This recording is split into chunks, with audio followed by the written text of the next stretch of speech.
Welcome to online study classes. इस lecture में हम लोग जो है फाइंड आउट द एरर का सेकेंड लेक्चर डिस्कस करने जा रहे हैं। जैसा कि हमने आपको प्रॉमिस किया है कि टोटल 10 लेक्चर जो हम लोग डिस्कस करेंगे कॉमन एरर का, ठीक है। और आपका जो एसएससी एमटीएस का जो एग्जामिनेशन होने वाला है उसमें 10 क्वेश्चन के लगभग जो है फाइंड आउट द एरर से रहेगा, इसलिए काफ़ी इंपॉर्टेंट लेक्चर है। एसएससी सीजीएल में 5 क्वेश्चन रहते हैं कम से कम, एसबीआई पीओ में भी 5 क्वेश्चन रहते हैं। तो इन जितने भी कंपटीशन आप देने जा रहे हैं जिसमें कि कॉमन एरर से क्वेश्चन आता है, सीडीएस में 10 क्वेश्चन 15 क्वेश्चन के लगभग रहते हैं, एसएससी सीजीएल के मेंस एग्जामिनेशन में भी 10 क्वेश्चन के लगभग रहते हैं। तो ये काफ़ी इंपॉर्टेंट लेक्चर होता है, इसलिए आप लोग जो अच्छे से बारीकी से आप लोग जो इस लेक्चर को देखिए। इसमें आपका ग्रामर का बहुत सारा जो रूल्स है, इंपॉर्टेंट रूल्स है, वो सारा भी इसमें रिवाइज हो जाएगा। आप लोग जो है ऑनलाइन स्टडी का जो फेसबुक ग्रुप है उसको आप लोग ज्वाइन कर सकते हैं, ठीक है। वहाँ पर भी रेगुलर जो है वीडियो अपडेट होते रहता है। चलिए आज का लेक्चर स्टार्ट करते हैं। फर्स्ट क्वेश्चन है कि mister Gupta insisted that he was fully prepared to prevent the proposal. तो देखिए ये जो है आपका ए पार्ट है, ये बी पार्ट है, सी डी और ये है आपका ई। अगर एरर नहीं है तो आप ई को टिक करेंगे। जिस पार्ट में भी आपको एरर मिलेगा, ए पार्ट जो है इतना सा है, बी पार्ट देखिए 2 स्लैश के बीच में जो पार्ट है, पार्ट वाइज उसको डिवाइड किए हैं स्लैश मार्क से, इससे जो है पार्ट कर दिए हैं। तो जिस भी पार्ट में आपको एरर है उस पार्ट को आपको फाइंड आउट करना है, बस इतना सा वर्क दिया है। हालांकि हम जो है सेंटेंस को इम्प्रूव भी करके आपको दिखाएंगे ताकि अगर इम्प्रूवमेंट से रिलेटेड भी क्वेश्चन आवे तो आप उसे कर पाएँ, ठीक है। तो देखिए mister Gupta insisted that, mister Gupta ने इंसिस्ट किया कि ही वॉज फुल्ली प्रिपेयर्ड होना चाहिए, ही वॉज फुल्ली प्रिपेयर नहीं होना चाहिए, he was fully prepared to prevent the proposal. मतलब प्रपोजल को प्रिवेंट करने के लिए, रोकने के लिए वो पूरी तरह से तैयार है।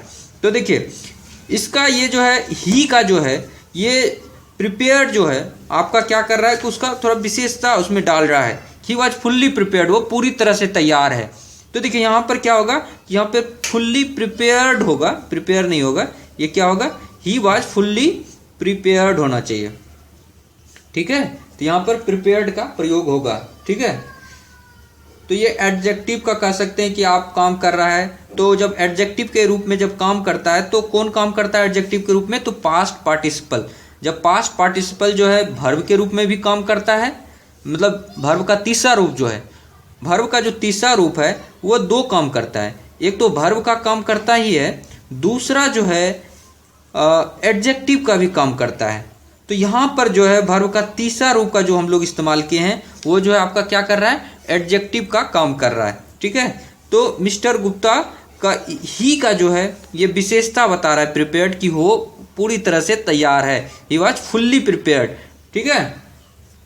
तो इस चीज़ को याद रखिएगा, यहाँ पर क्या होगा प्रिपेयर्ड। और यहाँ जो फुल्ली वर्ड है, ये फुल्ली क्या है आपका एडवर्ब है, वर्ब का विशेषता बता रहा है एडवर्ब, ठीक है।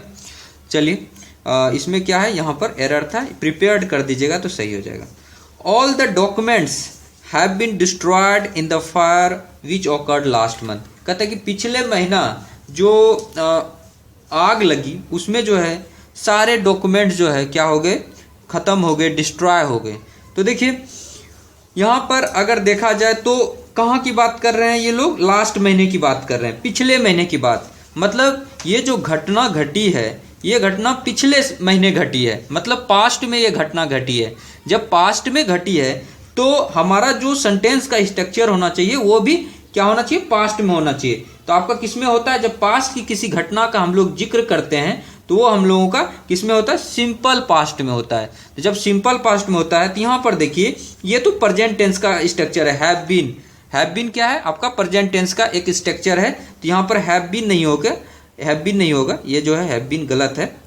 तो ये जो पास्ट में होना चाहिए था, तो ये हैव बीन को आप लोग हटा दीजिए और यहाँ पर क्या होगा, ऑल द डॉक्यूमेंट्स वेयर होना चाहिए, all the documents were destroyed in the fire which occurred last month, ठीक है। तो यहाँ वेयर कर दीजिएगा तो ये सही हो जाएगा, ठीक है। तो आपको केवल बस इतना सा फाइंड आउट करना होता है कि किस पार्ट में एरर है। तो आपको जैसे बी पार्ट एरर हो उसके बाद आपको कुछ दिमाग नहीं लगाना है, आप बी को टिक कीजिए आगे बढ़िए, ठीक है। तो इस तरह से कीजिएगा आप एग्जामिनेशन में यहाँ पर। लेकिन चूंकि आपको कंसेप्ट बिल्डअप हो इसलिए हम जो है यहाँ बता भी दे रहे हैं कि यहाँ पर हैव बीन के जगह हैव बीन ना होके क्या होगा, यहाँ पे वेयर का प्रयोग कर सकते हैं, क्योंकि सेंटेंस पास्ट में है, पिछले महीने की बात कर रहे हैं, तो इसलिए यहाँ पर जो है हैव बीन जो है प्रेजेंट का प्रेजेंट टेंस में है, इसलिए जो है यहाँ पर पास्ट का आप लोग कर सकते हैं।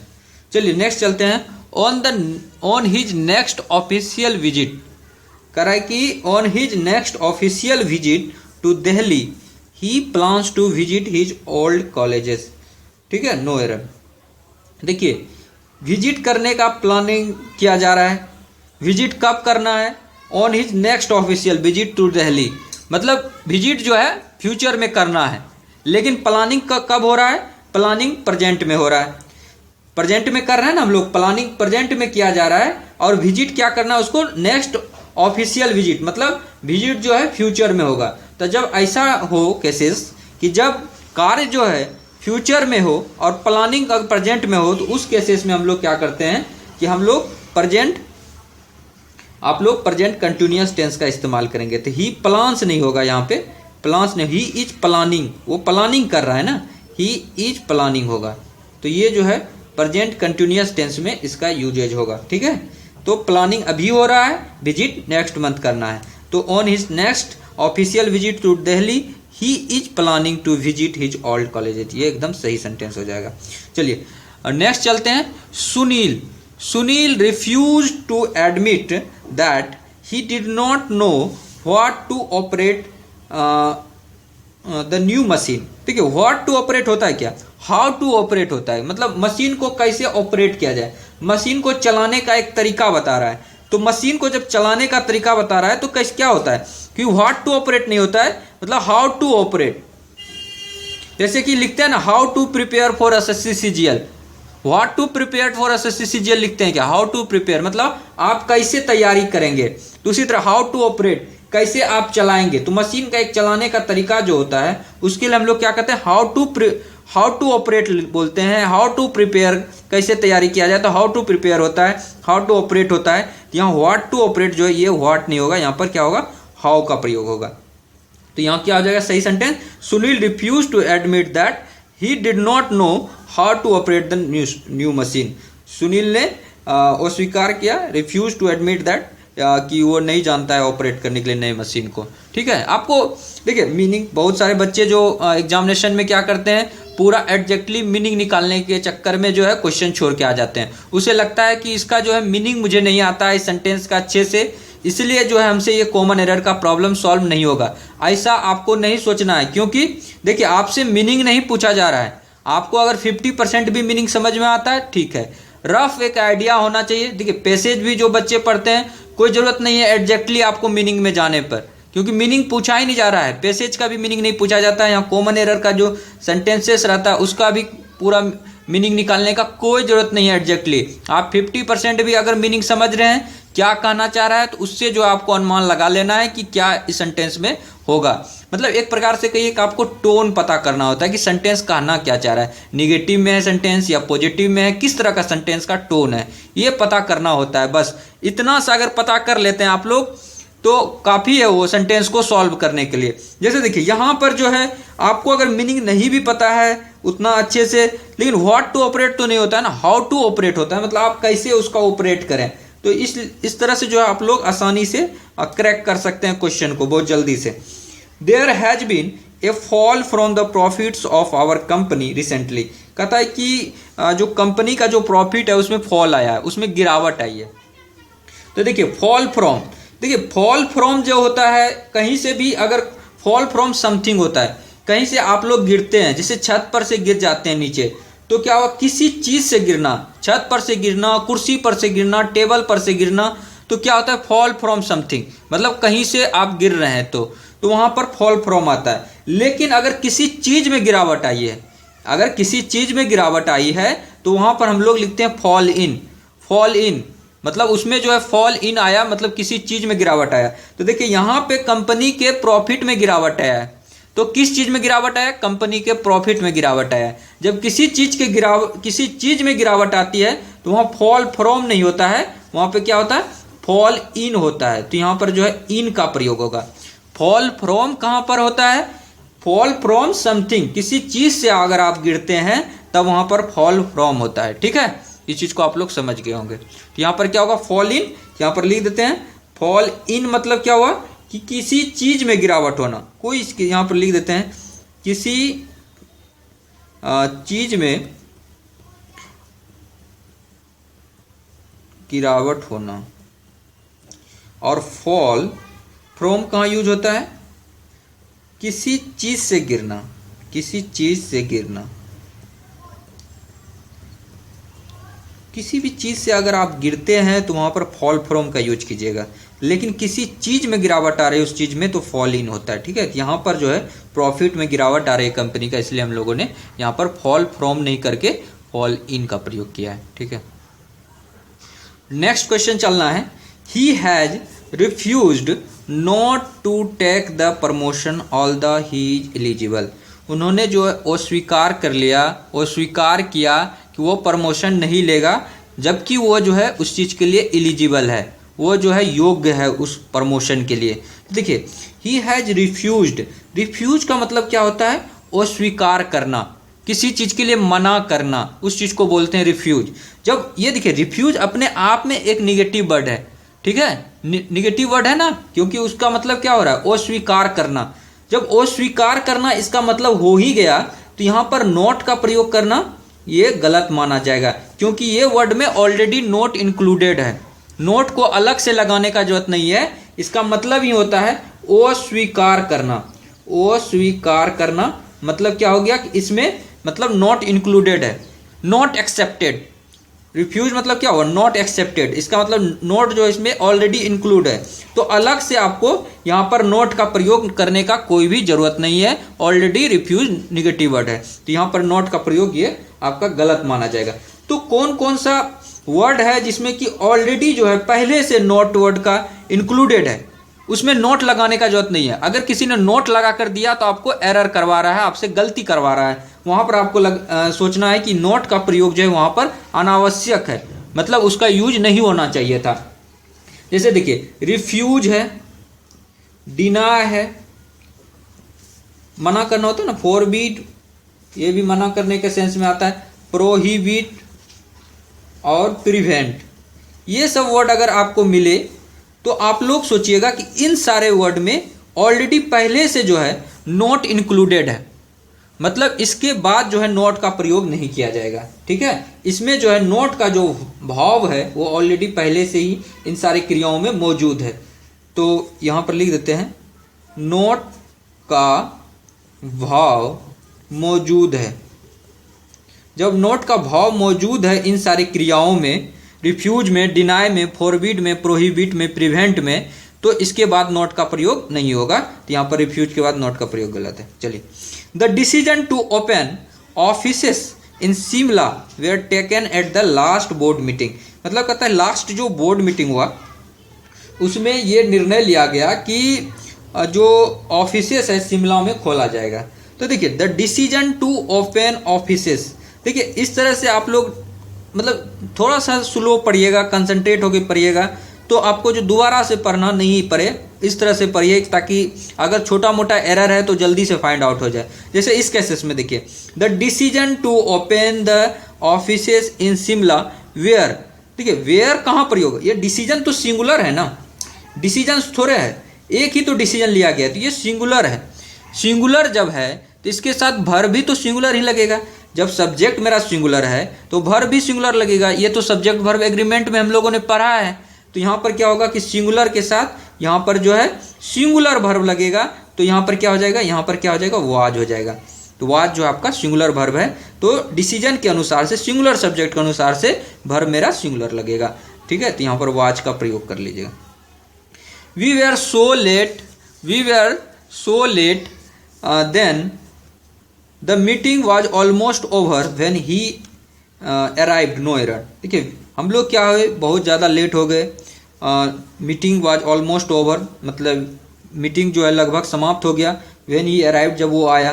तो देखिए, वी वेर सो लेट, देखिए सो के साथ क्या होता है, जब भी हम लोग सो का प्रयोग करते हैं तो कारण जानने के लिए करते हैं कि ऐसा क्यों हुआ, उसका कारण जानने के लिए या कारण जानने के लिए करते हैं, और सो के बाद क्या होता है, दैट का प्रयोग करते हैं।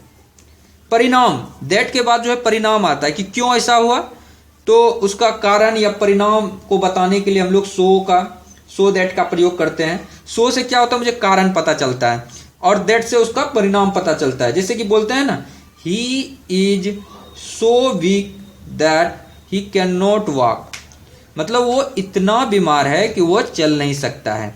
तो क्या हुआ कि सो से क्या, मुझे सो वीक मतलब वो इतना कमजोर है, दैट कैन नॉट वॉक, इसलिए जो वो चल नहीं सकता है। तो देखिए सो से मुझे क्या पता चला, सो से मुझे कारण पता चलता है, कारण बताने के लिए होता है। तो यहाँ सो से किससे क्या बताने के लिए होता है, कारण। दैट का प्रयोग कहाँ होता है, परिणाम बताने के लिए, उसके कारण से क्या हुआ। तो देखिए यहाँ पर जो है देन का प्रयोग तो एकदम बिल्कुल से ही गलत है। यहाँ पर सो के बाद क्या आता है, दैट का प्रयोग होता है, सो दैट होता है। तो यहाँ पर दैट का प्रयोग होना चाहिए था। We were so late that the meeting was almost over when he arrived, मतलब हम लोग लेट थे इसलिए मीटिंग जो ऑलमोस्ट ओवर हो गया, उसका परिणाम ये हुआ। चलिए, they waited patent for the chairman's speech, मतलब उसने जो है पेशेंटली, मतलब धैर्य से जो है चेयरमैन का स्पीच का इंतजार किया, to in order to begin the discussion, ताकि वो जो है डिस्कशन को स्टार्ट कर सके। तो देखिए, दे वेटेड, पेशेंट होगा क्या, पेशेंटली, मतलब पेटेंट मतलब क्या होता है, पेटेंट मतलब हुआ कि धैर्य से, आप कह सकते हैं कि धैर्यशील कह सकते हैं, पेटेंट मतलब कह सकते हैं धैर्यशील। ये देखिए दो वर्ड लिखते हैं, पेटेंट मतलब होता है धैर्यशील, और पेशेंसली मतलब क्या होता है, धैर्यता से। तो उन्होंने जो है दे वेटेड, उन्होंने जो धैर्यता से उन्होंने इंतजार किया चेयरमैन के स्पीच ताकि खत्म हो, ताकि वो जो डिस्कशन स्टार्ट कर सके अपना। तो दे वेटेड पेशेंसली होगा, वेट जो करते हैं वो पेशेंसली वेट कर रहा है उसके लिए, तो PATIENTLY पेशेंसली होगा। They waited patiently for the chairman speech. Patent मतलब होता है धैर्यशील, तो यहाँ पर धैर्यशील नहीं होगा। धैर्यशील जो एक प्रकार से कहिए तो ये एक प्रकार से एडजेक्टिव है, किसी भी नाउन का या प्रोनाउन का विशेषता बताने के लिए आप लोग पेटेंट का यूज कर सकते हैं। लेकिन जो पेशेंसली है ये आपका एडवर्ब है, ठीक है, क्रिया विशेषण है। तो यहाँ पर देखिए वेट जो है क्रिया है, क्रिया का विशेषता बताने के लिए आपको जो है क्रिया विशेषण का यूज करना पड़ेगा। पेशेंसली जो है ये आपका एडवर्ब है, तो इसको जो है आपको एडवर्ब का यूज करना पड़ेगा यहाँ पर। तो यहाँ पर क्या होगा, they waited patiently for the chairman speech to end in order to begin the discussion, ठीक है। तो यहाँ पर क्या होगा, पेटेंट नहीं होगा, पेशेंसली होगा। नेक्स्ट चलते हैं लास्ट क्वेश्चन आज के लेक्चर का। Arjun was not selected for the post in spite his hard work, कहता है अर्जुन जो है सेलेक्ट नहीं किया गया इन स्पाइट, अपने मेहनत मतलब कठिन मेहनत के बावजूद भी वो जो है सेलेक्ट नहीं हो पाया। तो देखिए आप लोग पढ़े भी होंगे फ्रेंड, इन स्पाइट ऑफ होता है, in spite of his hard work. तो यहाँ पर क्या होना चाहिए, ऑफ मिस हो गया, इन स्पाइट केवल है, तो यहाँ पर होना चाहिए इन स्पाइट ऑफ। तो इन स्पाइट ऑफ का मतलब क्या होता है, के बावजूद। इन स्पाइट ऑफ का मतलब वो क्या होता है, के बावजूद, मतलब मेहनत के बावजूद, कठिन मेहनत के बावजूद भी अर्जुन का सिलेक्शन नहीं हो पाया, ठीक है। Arjun was not selected for the post, उस पोस्ट के लिए सिलेक्शन नहीं हो पाया। इन स्पाइट ऑफ होना चाहिए, in spite of his hard work, इतने मेहनत के बावजूद, कठिन मेहनत के बावजूद।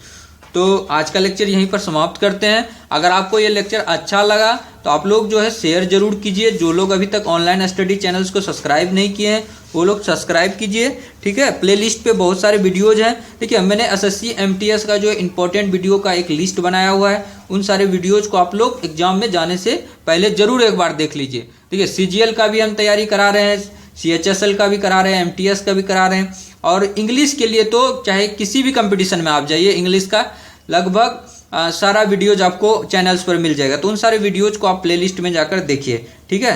आप लोग शेयर करना नहीं भूलिए, शेयर जरूर कीजिए, लाइक जरूर कीजिए, अगर दिक्कत होती है तो कमेंट भी कीजिए। Thank you so much friend for watching this video. Thank you so much.